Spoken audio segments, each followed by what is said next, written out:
Enjoy watching these puppies at play while we visit Clown World and how what the real news won't show you. I was like, perfect, Kohl's sells Vans. I picked up a new pair. I'm in love with them. They have a spring pole and they... I asked my team to remember Venn diagrams, those three circles, right? And then let's just see where they overlap. So I asked my team, I said, do a Venn diagram on two circles for me, and in particular. Remember Venn diagrams, those three circles? I'll have to just circle back with you. Those three circles. Right. Right. Whatever Biden has, Kamala called it. Did I say what? My two girls in there in the toilet. Let me see. They're staring out. Let me see. Gotcha. Said they stepped in. Yep. What's their name? That was Sarah, and that's Shanae. We'll always honor the bravery and selflessness of and sacrifices of the Americans who served. The trust in media, newspapers, and television is hitting an all-time low. Oh, you think? People don't trust us, they don't believe us, but if it's doing more harm than good. By raising little misogynistic, patriarchal tyrants. And allowing children to change their sex before they even know what their favorite color is. I would have never done it. Now I've got some outstanding TikTok for you. Really thought-provoking in a couple different ways, but you'll enjoy. Admire, somebody you respect, or maybe even love. And it feels good. I mean, if you're 7 years old and somebody, which I was trying to say this to my friends who had children, you're 7 years old and someone is in your it feels good. Even though you don't That's know Oprah. what that is, it feels good.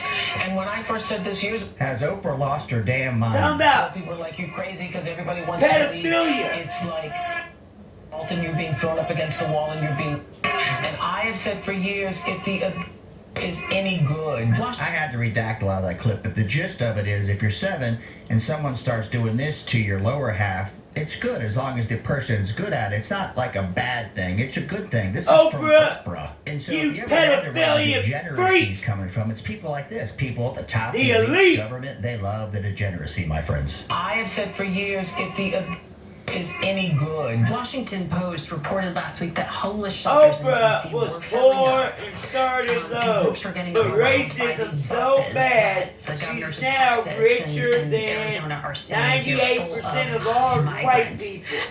Well, this is a very significant issue. We have for sure called on the federal government to Washington's work across pissed state because lines of to prevent immigrants. people from really being tricked into getting on buses. Hold on a second. So we got people coming here uninvited, and then people in Texas are saying, let's send them to D.C. so they understand. The D.C. mayor's like, whoa, we can't take care of all these people.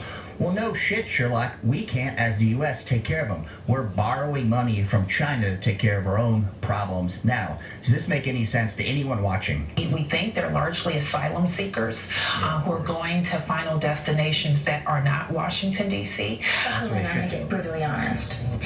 The hand that rocks the cradle rules the world. What? Who created these monsters? We did. You may say, Abort what them monsters all, are we this talking white lady about? But saying. We're talking about young white males. That's what she's talking about. So they're the monsters in this discussion. We birthed them. We nursed them. We read their little nursery rhymes. Obviously, you didn't give them love. We taught them in their preschools and their Obviously, you didn't teach them a moral compass. White women This one is batshit crazy. craft their own gilded cage. Right. And we do it by raising little misogynistic, patriarchal tyrants.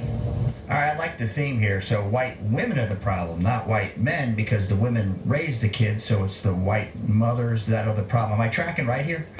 We raise the little boys who grow up To be doctors, lawyers, and good members of society. The Greg Locks of this world. White women Now this one's gonna die angry. She is pissed off. raised them. Now I hear you on the last sentence. When these little tyrants grow up and abuse and we speak out about it, yeah, we're gonna be institutionalized. We'll be called crazy. And this hits home personally. This one should be called crazy right now, this second. This one's lost her mind. So she's saying every white mom's the problem because they raise white boys and they're the tyrants. So I don't know what the solution is. I just get rid of white moms. Is that where we're going here? One of my grandmothers was institutionalized. And when I look back at her story, I'm convinced she had When I look back at her story, it's just like the granddaughter. So maybe there's something running in the family. PTSD because of violence. I don't think she was crazy at all. No. And we can look at her life specifically and see what kind of choices did she really have. I mean, it was her husband, my grandfather, who crafted her fate. But who Wait a second. crafted So it's his? the grandfather's fault. The But hold on grandma. a second. The grandfather was raised by a white mother, so I think it always goes back to the white mother. So that's the real problem. That's what she's saying here. The white mothers are the issue because they create monsters. I'm not sure the solution here. I guess you just lop off your boys Johnson, give them hormone blockers, and then they're a eunuchs. But as a whole, white women raise the white boys who grow up to be the tyrants.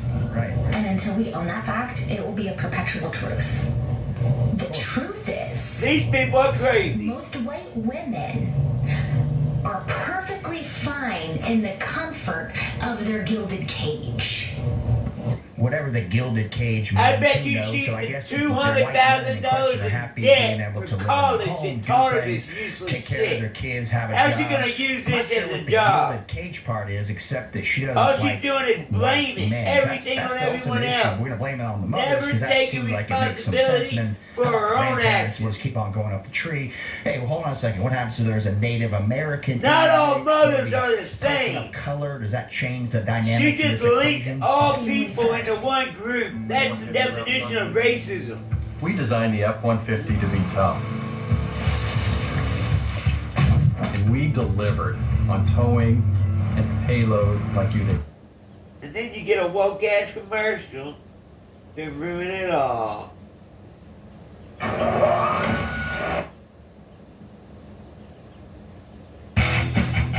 What's going on at Turning Point USA?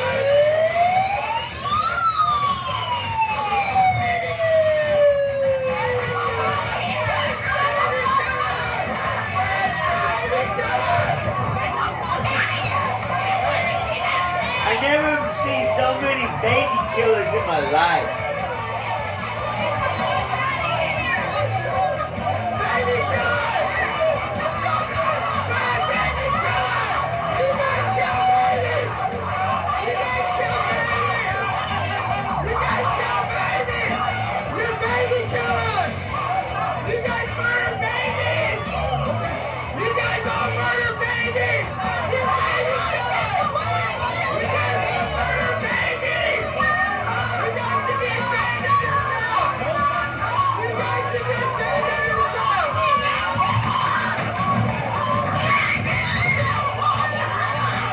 Oh, them women are crazy.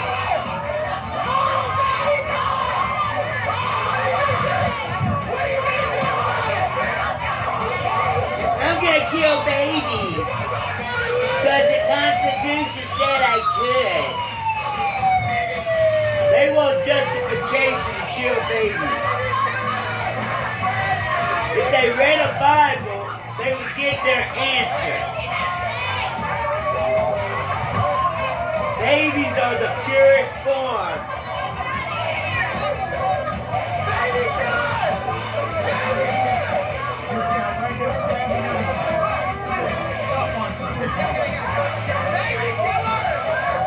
And they removed him, the only sane person in the whole group.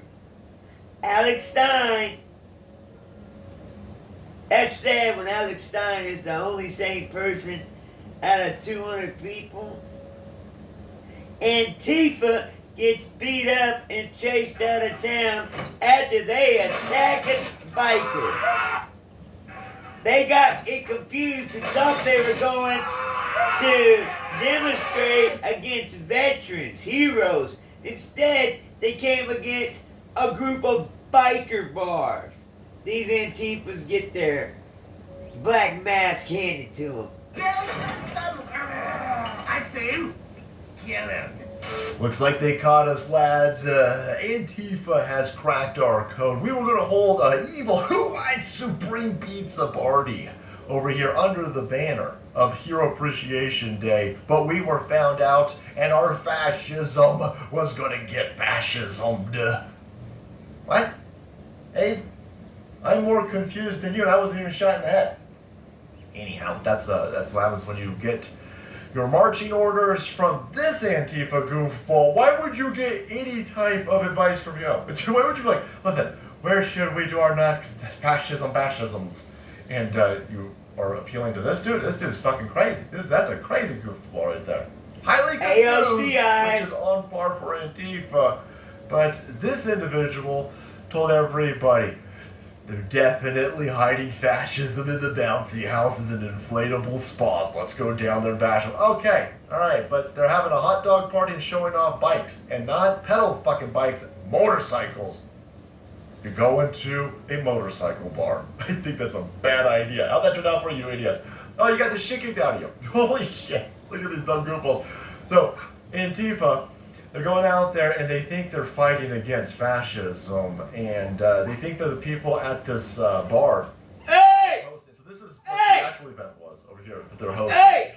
And these dumb idiots at Antifa thought what they were going to fight against was a group of people like General Flynn, some sort of butterflies like to play with my puppies. General Flynn was going to be there, Mark Fincham was going to be there. It's a completely wrong event. And so what happens is they show up to a biker bar. They show up to it and they start screaming. And they're called a white supremacist. And the guy that gets up in the face right there is a brown dude. He's like a brown and brown. They're trying to beat up girls. And they start pushing on him. And they're on all of the cars over here. And the biker bar ladies are like, that's my car, asshole. Get the fuck off my car. And then they start pushing people. And then Antifa isn't used to people fighting back. And so when you got biker chicks beating the shit out of Antifa, well then they start releasing bear mace. Of course. Well that just kicks a biker behind. And now so they all start going out, start kicking each other's Antifa's ass over here. It gets to the point where even like a 95-year-old biker starts going into the mix over here, starts trying to rip off the masks of these idiots over here, which is, I'm thinking, in self-defense. That's a veteran. That's a real killer. One of these masked criminals demasked is a good idea. Looking good to me. That's what you do. So you demask here it's just the biker ladies cowards pushing the people off their cars. See right here? And then this chick's pushing this dude over here, and he's like, hey, I'm not used to people standing up to me. I'm used to you guys running. And then that's when all hell breaks loose. Then they fucking mace them. Antifa then maces the bikers. Again, this is a bad idea.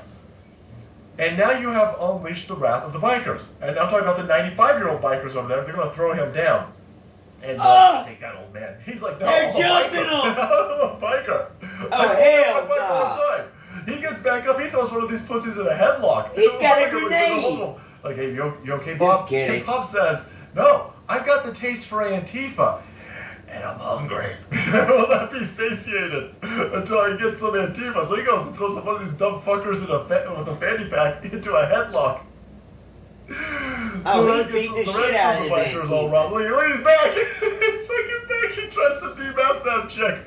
And then the other dude walks over and gives him a knock in the face. Oh man, what an incredible time to be alive. Antifa, you some dumb motherfuckers. How'd that work out for you? Look, getting chased out. Oh my god, we're being chased. Oh my god, Tristan!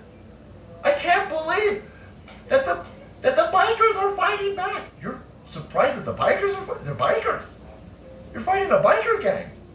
That's fucking... Even for you dumb goofballs, we're confused over everything. That seems like a dumb suicidal move.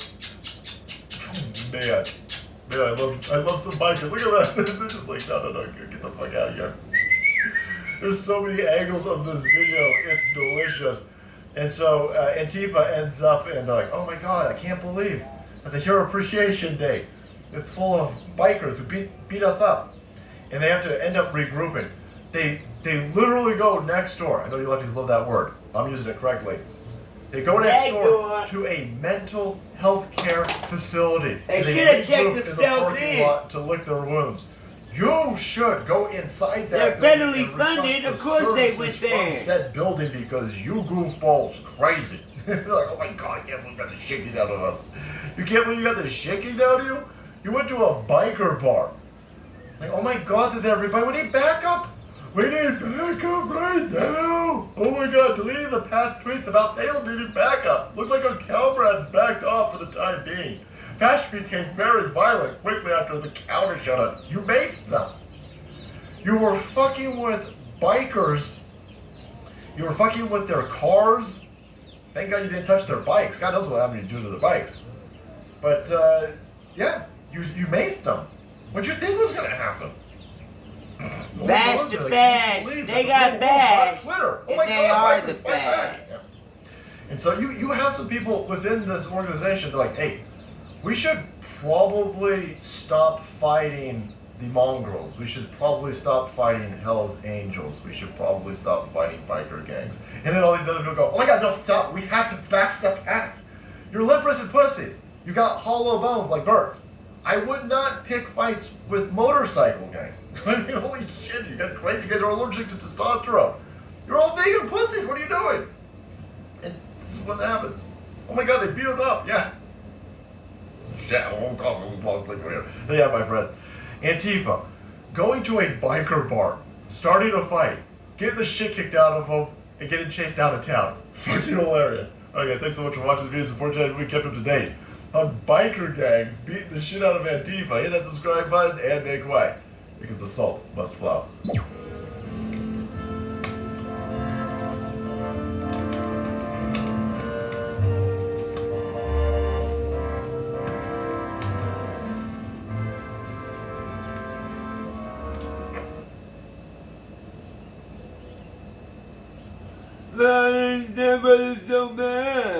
Notion still continues to be the easiest way to just get information centralized somewhere and then shot out to somebody else. And for us, that's extremely important because power is really distributed. It's been super efficient for us to communicate across time zones. Very disturbing news out of Vernon Central High School. What's going on? Counterattacks and students have guns. We are in charge now, so pull out whichever apps you use to do live streaming video. Get them up and running and point it at me. Now! There's guys with guns everywhere. Get down on the ground! Any more friends back there? Is it safe to say that this might be our guardian angel? Do you want more people to die? That's the last thing I want. I'm gonna kill one person in this room every 5 minutes. Don't show your face. You have no idea who you're dealing with. Isn't it ironic that after all your hard work, people aren't gonna remember you?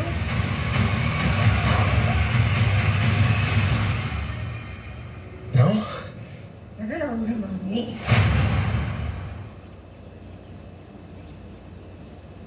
This channel is part of the History Hit Network. Stick around to find out more.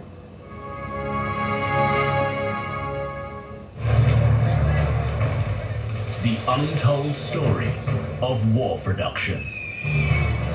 All wars are about competition in production. The side that can produce more is always going to triumph over the other side. Hitler knows he needs industry if he wants to build a war machine. This is a war between the factories. The real story of how the Second World War was fought and won. The United States is about to launch the single greatest program of armament production in human history. They swamped the other side with a tide of mass production. The secret war of the factories that would decide the fate of the whole world. Gotta get back to work.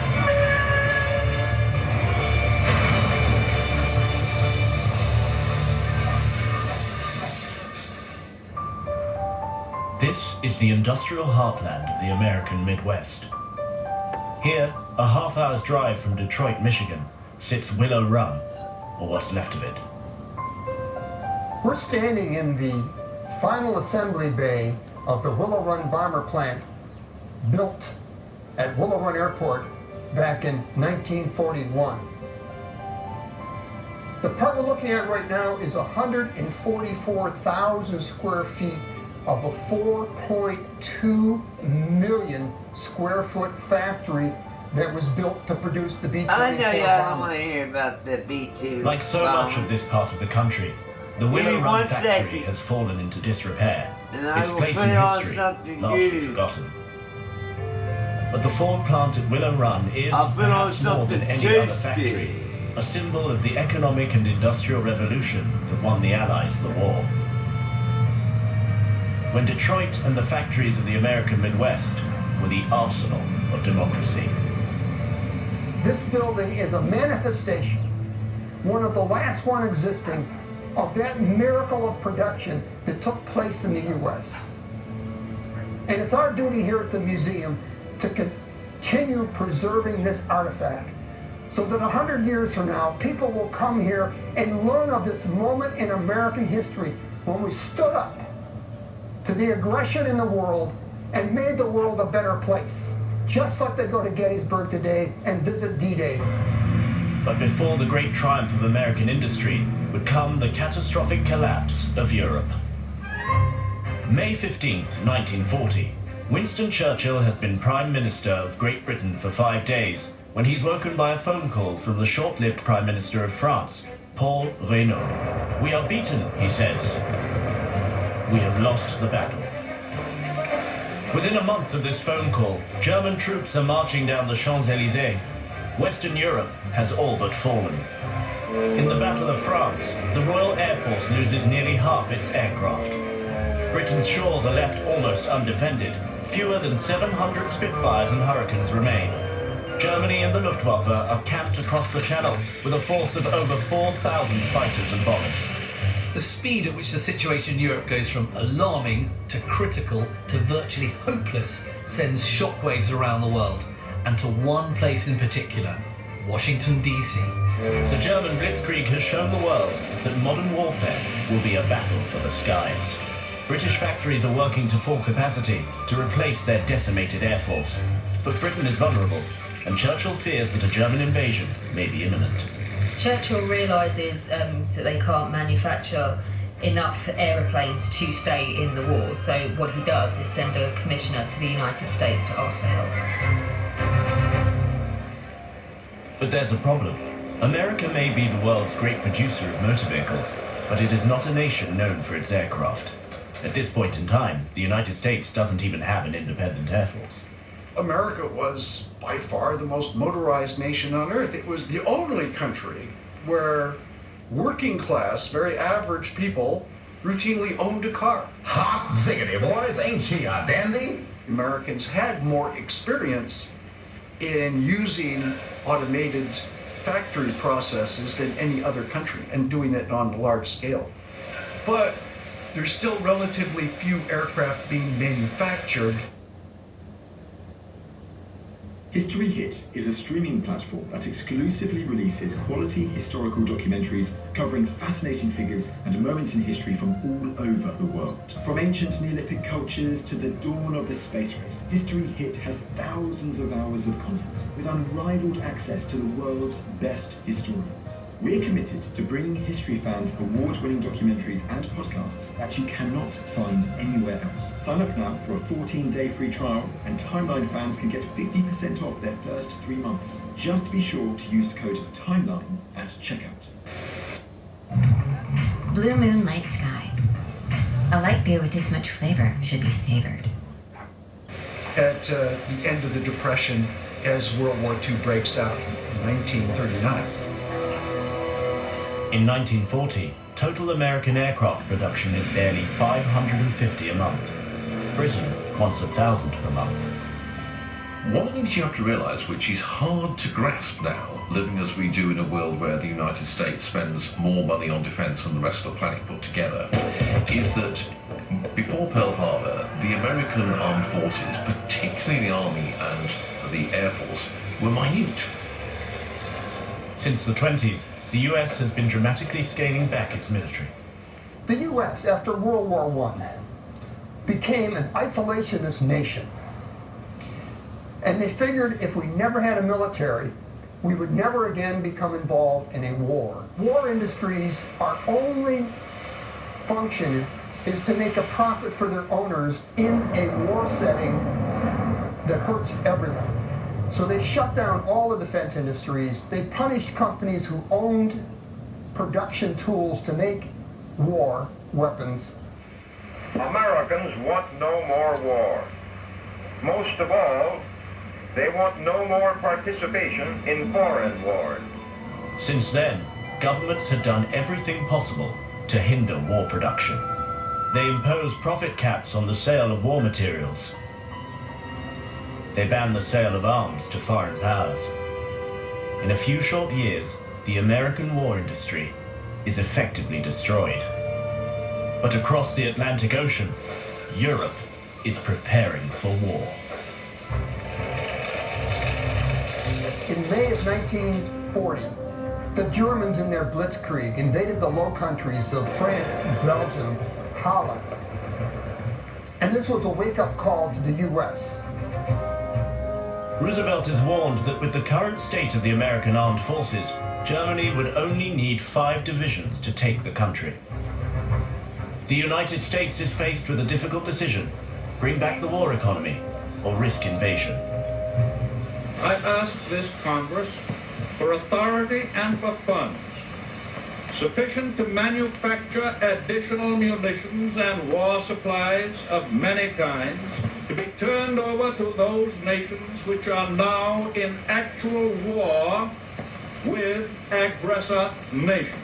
George C. Marshall, head of the Army, went to President Roosevelt and said, "You've got to bring the industrialists into this mobilization if we're going to succeed."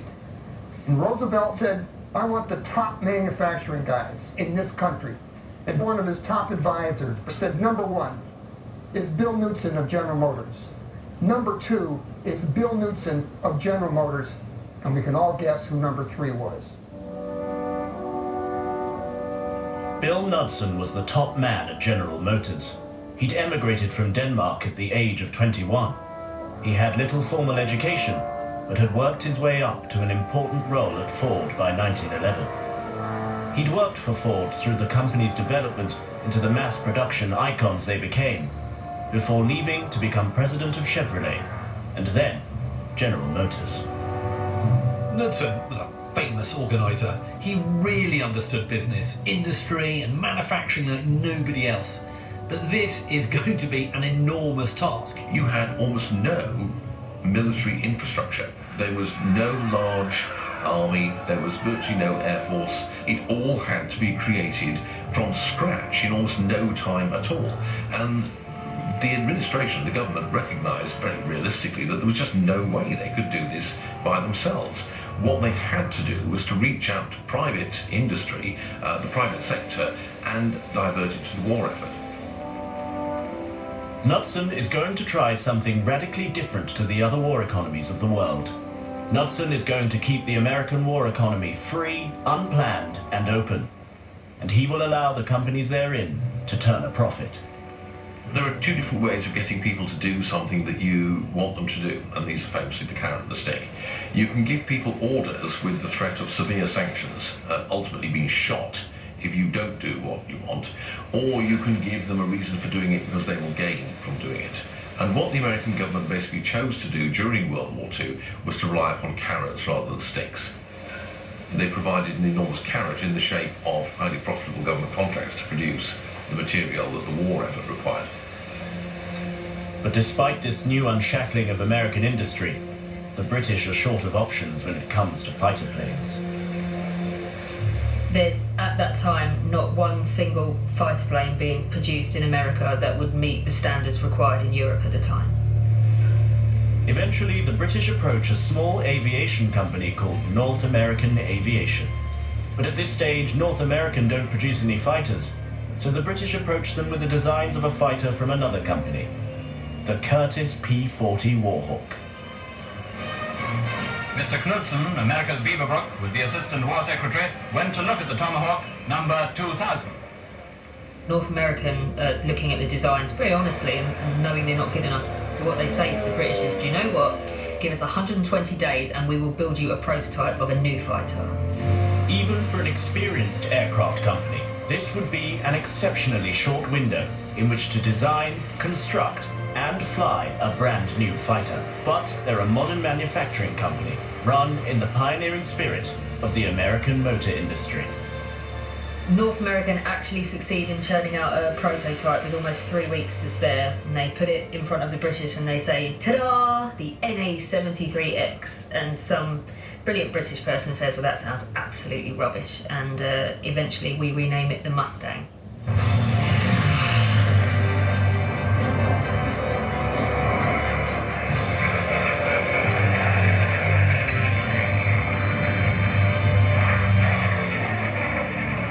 The British place an order for 320 aircraft, and North American go into production. The Mustang is a simple but elegant design. It's built making use of all the most recent advances in American vehicle production. By using new lightweight rivets, the Mustang is able to carry a new fuel tank, massively increasing its range. Its various parts are produced separately and joined only later in the process, keeping the final assembly as smooth as possible. It was designed to be mass-produced, it was very successfully mass-produced, but completely set up to run in a different production mode from what was the standard or the norm for the British aircraft industry. Designed, drawn and produced within 12 months, which is incredible. You couldn't do that now in 10 years. But in Britain, the reaction to the Mustang is mixed. It is undoubtedly fast with a top speed of 380 miles per hour. It's also highly maneuverable at heights of up to 15,000 feet, but performance tails off dramatically at higher altitudes. As a result, the RAF can only use it for low-level operations, and USAF show no interest in the fighter whatsoever. The Mustang might well have ended up in obscurity had it not been for Ron Harker, who was a test pilot at Rolls-Royce. Harker had joined Rolls-Royce before the war and he had flown a large number of aircraft, and he liked a lot about the P-51, the Mustang. Harker realised that if it had a more powerful engine, the Mustang can actually be a great plane. And of course, because he's working for Rolls-Royce, he knows just the engine, the Rolls-Royce Merlin 61. Everybody knows the Merlin. It powered all our aircraft to a greater or lesser extent. And they decided to start fitting the Merlin into the Mustang to make that into the fighter it became. The only problem is that Britain simply does not have the capacity to produce enough Rolls-Royce Merlin engines to power these planes. Their only hope is to have the engines produced in the United States. When Bill Knudsen gets the phone call from the British, there's only one company on his list. Who else would you go to mass produce an engine but Ford?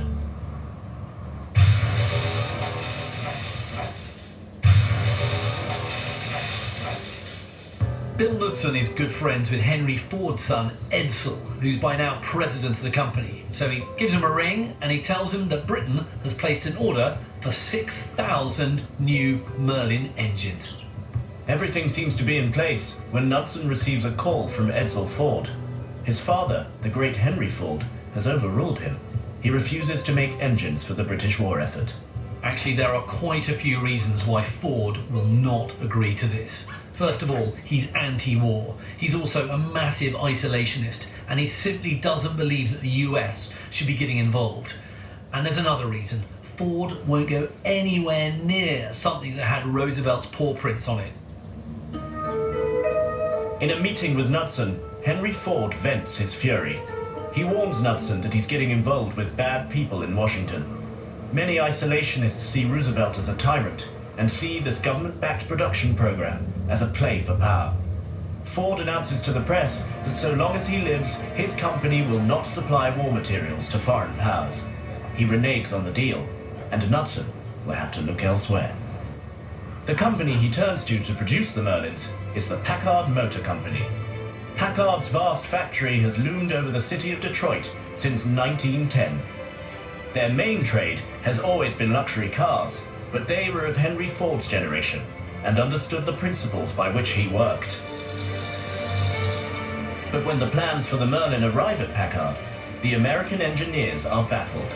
They'd come expecting a few papers. Instead, the plans fill a crate the size of a freight car. It becomes clear that the British way of doing things is not going to work for the mass production techniques of Packard. Surprising as it may seem, the Packard Motor Company wanted Rolls-Royce to be much more precise in its measurements when it came to the Rolls-Royce Merlin. Why? Because they were building machines to make these engines. They wanted to make them on a very large scale.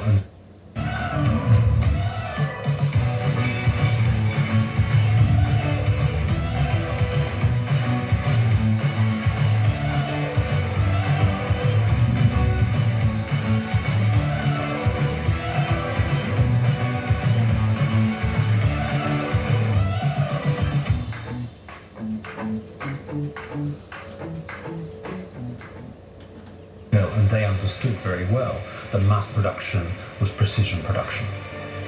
Measurements are adapted from British to American and broken down into the levels of detail required for mass production. Before long, Merlin engines are rolling off the production line. Rather than the small, highly trained and specialized workforce at the British factories, Packard's production line means they can recruit unskilled labor and produce the Merlins at a rate 3 times faster than their counterparts. So now the Americans are mass producing the Merlin engine, but they're also mass producing the Mustang, and the real game changer is when they put the two together. The P-51 Mustang in almost every respect was superior to the German fighters. It's only by chance that they experimented with this Merlin engine and the P-51 airframe, and you come up with this completely new kind of aircraft. With the support of the American motor industry, the battle for Britain's skies is turning in the Allies' favour.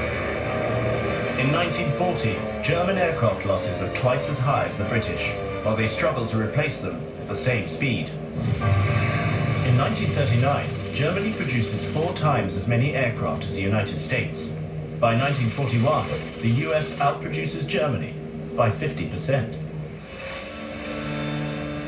By the end of 1940, Bill Knudsen has already issued billions of dollars worth of war production contracts. The Germans during the Nazi period saw America essentially through the lens of Hollywood and also Jewish banking. They saw the United States as a combination of Jewish finance and decadent Jewish culture, and they simply ignored the enormous productive power and capacity of the American economy.